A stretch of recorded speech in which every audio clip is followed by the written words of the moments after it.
Buenos días, profe, buenos días, compañeras. Mi nombre es Renata Swing y les voy a presentar mi microproyecto titulado Los Chefs Matemáticos, que está relacionado con ciencias naturales, estudios sociales y matemáticas.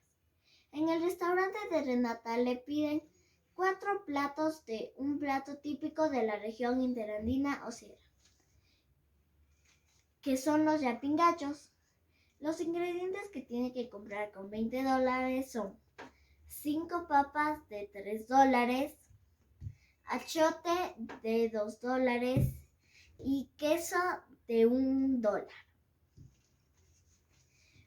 ¿Cuánto dinero gasta y cuánto le sobra?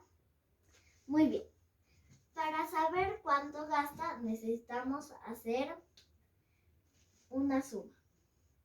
1 más 3, 4 más 2 nos da a 6.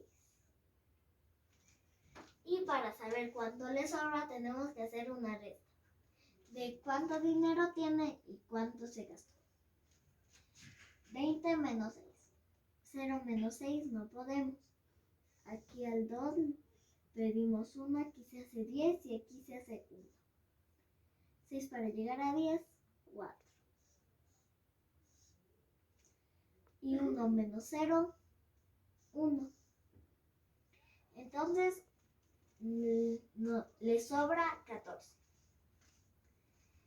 Y así quedaron los yapingachos. Los yapingachos pueden ser tanto como una mezcla homogénea o heterogénea, porque cuando mezclamos el achote con las papas no lo podemos separar, pero si mezclamos el queso con las papas sí se puede separar. Entonces tiene que ser una mezcla mixta.